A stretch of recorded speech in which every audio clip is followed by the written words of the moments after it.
From the moment I put my shoes on, tape up my fingers, and my name is called to step in the ring, I always take a big deep breath. I lick my right hand. The left hand is holding the hammer, and then just kind of focus on making those two winds continuous to sit in the middle, let the ball go long left, and let the hammer do the work. Kassanavoid in this hammer final. Amareweka nananietsa Janee Kassanavoid nanse namana. Hello, everyone. I'm Janee Kassanavoid, and I'm Comanche. Janee Kassanavoid is one of the top hammer throwers in the world. To compete, she steps into a circle, picks up an 8-pound metal ball attached to steel wire, and then starts spinning her body in a circle, making the ball at the end of the wire swing around her. After a few spins, she releases the ball, sending it flying out onto a field, 50, 60, 70 meters away. Janee's personal best throw is 78 meters. That's almost 3/4 of a football field. I feel like most common for a lot of throwers is the tempo of the throw. When you have 1 wind, 2 wind, and it's 1, 2, 3, 4. That's kind of the tempo you're looking for. And when I know that that's going to be a good throw, I let out sometimes a little yell or like an up sometimes, which is very unplanned, but it comes out naturally just with the force that the hammer brings through the release. Janee knows the rhythms of hammer throw. She can feel the tempo of a good toss. For athletes at the top of their game, there's a kind of music to sport. There's a song and dance to fencing that is really unique. Ibtihaj Muhammad is a world-class fencer, and just like Janee, she has an ear for the song of her sport. But rather than swinging a heavy metal ball, she slices and cuts with a thin metal saber. I think one of the best ways to describe fencing is like a physical chess, and that you want to mentally be ahead of your opponent, like a few steps ahead. And sometimes you sacrifice a point in order to get a few more points. And it's like you're competing at a higher self. And that is what we hope for as athletes, where everything just happens and you're amazing. You want those like stars to align and it just to be completely silent, and everything is like just amazing and comes together. You want that all the time. Every athlete wants that perfect moment, the stars aligning, the little yell at the end of a flawless throw. But getting to that moment can be the ultimate challenge, especially when there's no blueprint for how to get there. What does it mean to chart a path to the top when no one in your community has ever taken that path before? Janee Kassanavoid and Ibtihaj Muhammad found their answers to that question. They're two athletes in two radically different sports with two singular stories. And they share the fact that they both had to pave their own way to that perfect moment because they'd never seen anyone like them do it before. This month on Womanica, we're doing something special. We're featuring a series of episodes about elite athletes brought to you by Nike. This is Nike On Air, stories of athletes who've pushed the limits of what sport can be. I'm your host, Jenny Kaplan. This episode, Ibtihaj Muhammad and Janee Kassanavoid, the Trailblazers. I like to think of my upbringing as being like very traditionally American, and that sport was just such an important part of our family dynamic and just kind of the way that we were raised. As a kid growing up in Maplewood, New Jersey, Ibtihaj played a bunch of different sports. I remember my parents putting the town rec book in front of us. It was like this thick book, and you got to flip through and see the different sport options you could try. Whatever sport it was, whether it was t-ball or tennis or track and field, the athletes dressed in a way that didn't necessarily fit into like these boundaries of the way that I dressed as a young Muslim girl. Ibtihaj's mom would take her to the sporting goods store to find clothes to modify her team uniforms. Long sleeves to go under a t-shirt, tights to go underneath shorts. And then, one day, Ibtihaj was in the car with her mom. While they were stopped at a light, her mom turned her head and looked out the window. And we could see into the Columbia High School cafeteria. And the fencing team was practicing. They were fully clothed. They had on, they were in their fencing kits. They had on long, white jacket and these white pants, and they had the masks and they had the swords. And I remember my mom, this is all before the light turned. My mom turns and she says, I don't know what sport that is, but when you get to high school, I want you to try it out. Ibtihaj followed through. When she got to high school, she decided to try out for the team. I went to the fencing tryouts as a freshman, and I dragged these two friends with me, and we look inside the room, and there's a sea of kids in there, but none of them looked like us. We were these brown girls in, predominantly white high school, and they were just like, absolutely not, we're not doing this. And for me, I remember turning to them and saying, you'll see, I'm going to a good college, and I'm going to use this to go to a good school. And that was kind of my thought process in fencing. I remember when I first tried it, it was like having two left feet. That's the best way I can describe fencing. It's linear movement, so everything is happening either forward or backward. Your right foot is always leading you forward or leading you back, and it's kind of like a dance in a way that it's difficult to pick up. It feels very awkward at first, but I do remember the first time I put on a fencing mask, and I don't know, I just felt like a superhero. She looked like a superhero too, wearing a mesh mask dressed in all white, holding a sword. And eventually she mastered the fencing dance. But competing in the sport came with challenges. As a kid who was very comfortable in my own skin, it was fencing that kind of brought just what discrimination could look like, to the surface for me. I was just a kid living life, I thought everyone fasted during Ramadan. I thought, everybody prayed 5 times a day. Like my life was my baseline. I was very comfortable in my existence, but it was fencing and kind of being thrust into this space where there weren't kids who looked like me, and really understanding that as a sport that was very subjective, the points are determined by the official. So I realized that my skin color and my hijab had the power to change how people treated me.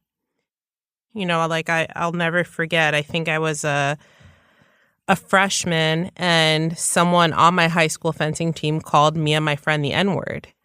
And I had heard the word before, or I knew of the word. I'd never been called it before. And to see the way my then high school coach responded to it, like to him, it wasn't a big deal. And, he kind of shrugged his shoulders. And I knew that it hurt, but I couldn't really understand why that was so painful of an experience. And I remember calling my mom and her coming, and I feel like she was able to, explain to the coach and the student who called me the N-word, the severity of the situation and everything. But I feel like that moment and the way that it happened was really eye-opening to kind of my career as a professional athlete, and that there were going to be moments that were out of my control. There were going to be situations where I would be mistreated, and I learned really quickly that I could only focus on the things that were within my control, and that was how I showed up as an athlete. How hard I worked, what I was eating, how hard I trained, and how I was able to show up for myself. That was going to get me the results that I was looking for as an athlete, not focused on what people thought about me for things that to me are social constructs like, race and like even, my religious identity. I feel like that's something that I choose for myself, but I see how, the hijab has become political, and skin has always been political. Skin color has always been political. So one thing that I've always loved about sport is that it should always be a space for everyone, and that's where we should be able to come and kind of abandon all those things that we carry, that society may force us to carry in our day-to-day lives. And we should just be able to show up as ourselves, especially as kids, and just have fun. Ibtihaj fenced in college and then started her professional career shortly after graduating. In 2010, she joined the U.S. Women's Sabre national team, making her the first Black woman and the first hijabi ever on the team. It was, I feel like, just a moment that was really shifting the sport of fencing. You know, I would go to World Cups and be the only, my sister and I be like the only, Black women there. Certainly like the only women in hijab. And so to qualify for my first national team, and I was just on the team for such a long time, I feel like I was really shaking up what the sport of fencing looked like, but also how girls after me would see themselves in fencing. 4 years later, she helped her team win a world championship. She was on top, number one. It was a lot of pressure. I'll never forget after we won our first world championship, I literally, I think mentally thought I had to show up as the best, like world number one all the time. And I think that affected me so heavily and impacted me so much that I literally would stand on the strip. And this is me, like number 7 in the world. I'm standing there and I couldn't lift my arms. I couldn't lift my feet. And it's all mental. But literally, like my body would go numb. I couldn't feel anything. And I would just get hit, and I would lose. And I started working with a sports psychologist, and she helped me understand what performance anxiety could look like. And that's when I started to incorporate what I call like my Muhammad Ali mantras, and really just feeding myself affirmations, just like really zoning in and telling myself how great of an athlete I was, how strong I was, how fast I was, and how the other girl on the other side of the strip, couldn't beat me. I was number one that day. That mindset, I feel like I've been able to take outside of, just fencing and me as a professional athlete. And I think that's a takeaway that we could all use, whether you're super young or older, that you have to show up for yourself in your day-to-day, and remember to feed yourself positive mantras and energy. All of her mantras and affirmations propelled Ibtihaj forward. In 2016, she became the first American woman to wear a hijab while competing at the Olympics. There, she won bronze. It was just a moment to shift the narrative. I'm so tired of this toxic narrative of Muslim women are oppressed, that there's some man out there forcing us to cover. There's no compulsion in my faith, religion should not be forced on you. The choice on what we do with our bodies should always be our own. And that's something that I feel really passionately about. And so to just continue to exist as I am and to be confident in who I am, I feel like I'm pushing back against these age-old, stereotypes that we have all normalized at some point in our lives. But more importantly, I want to change how Muslim women see themselves. And I would love, going forward for generations and generations to come, that we not put ourselves in a box and think that we have to live by society's limited expectations. And I feel like that's just kind of been my mantra in my life, is I'm going to do what is meaningful to me and what I want to do. And I'm never going to allow society to define my purpose and who I am. I think that in itself is revolutionary. And really, as a woman of color, I think it's an act of resistance. Ibtihaj changed the face of her sport. And in the years since, others have worked to do the same. Athletes like Janee Kassanavoid. I was a really late start, late bloomer. Janee started hammer throw when she was 18 years old.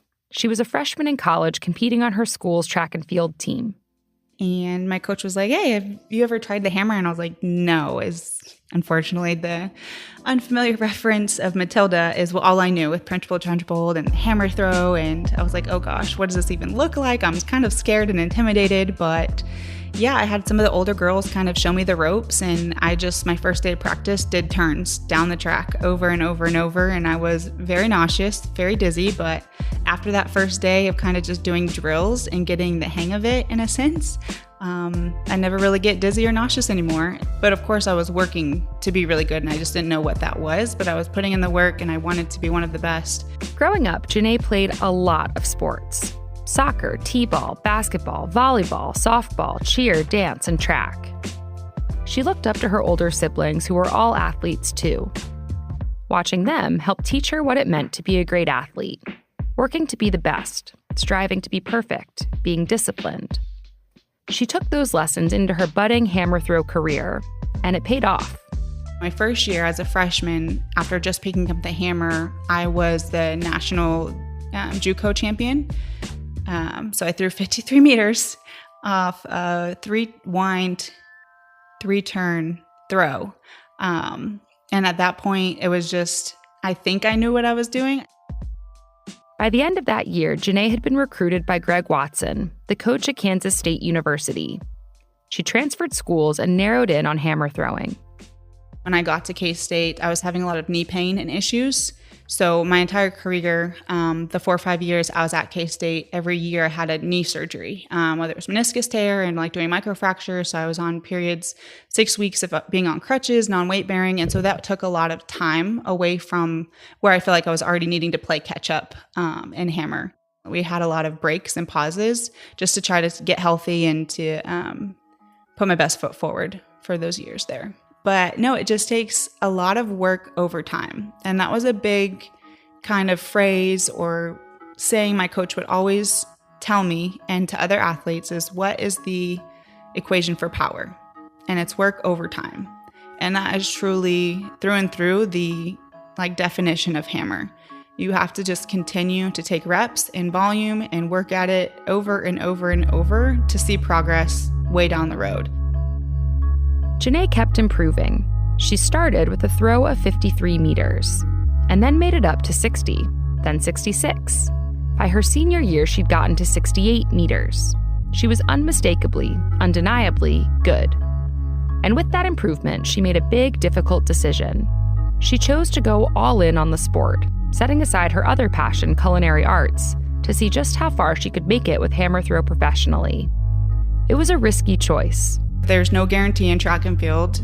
It's either make it or break it. And so I decided to work with Greg. I got a house set up. I got a job set up.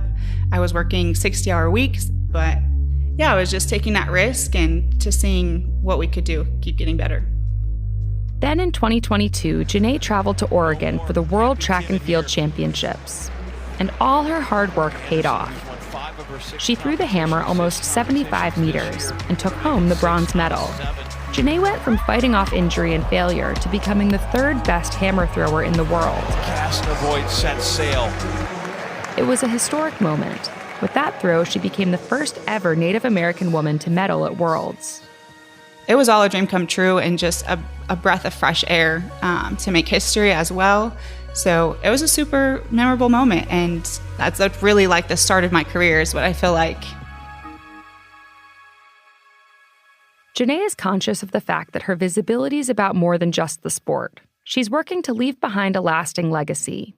Yeah, legacy is huge. Growing up, it was always knowing I'm Native American, I'm Indigenous, I'm a woman, and having strength and that body confidence and being proud of who I am and where I come from.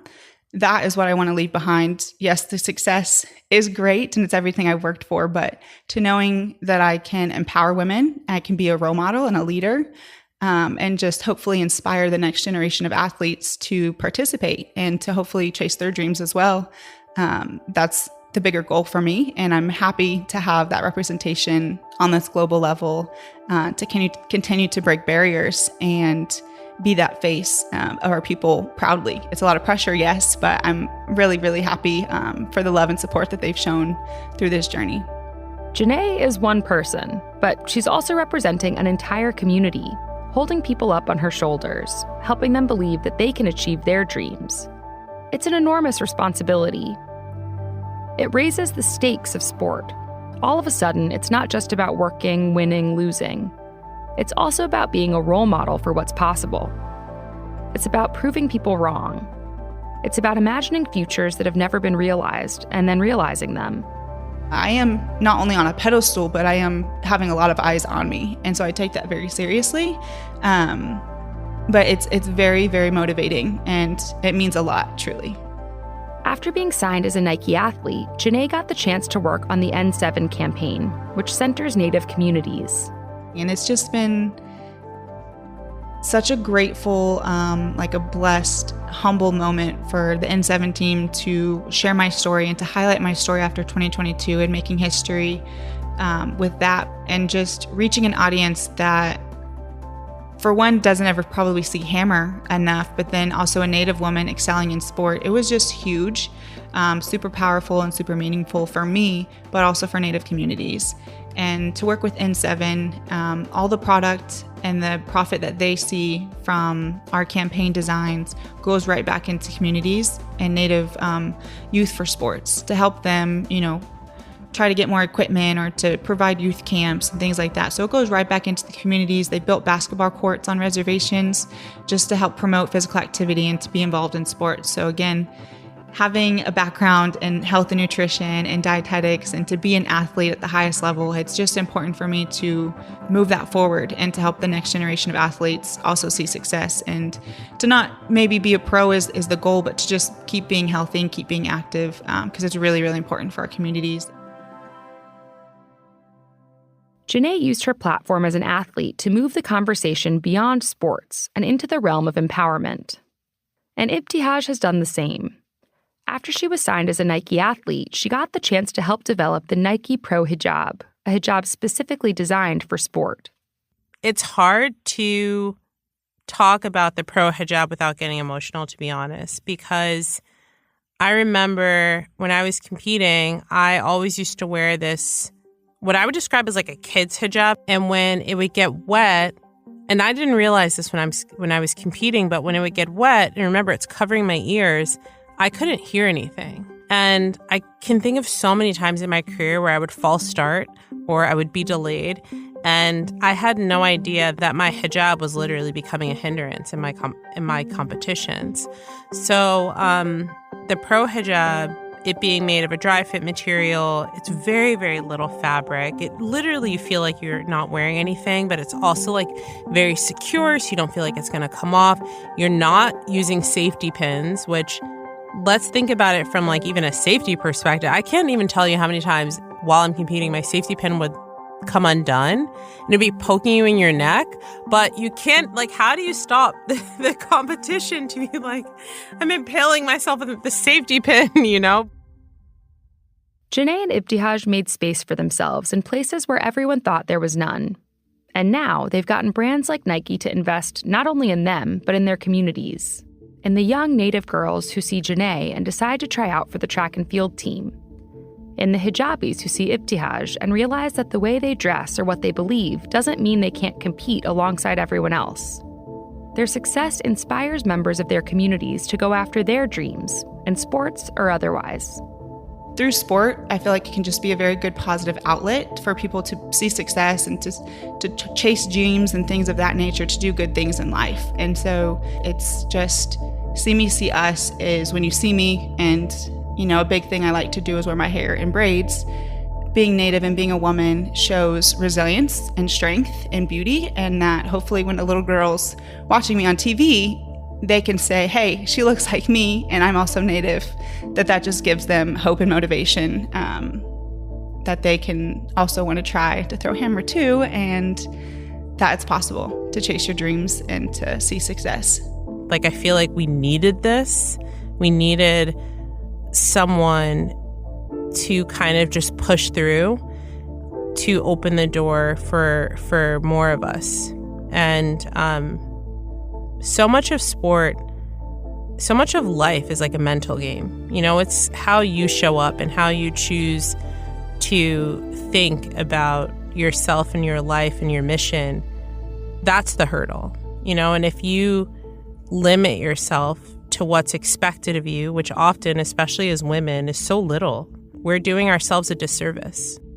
I think that we are all born with a gift, and we owe it to ourselves to find out what that gift is. Thanks for tuning in to Nike On Air.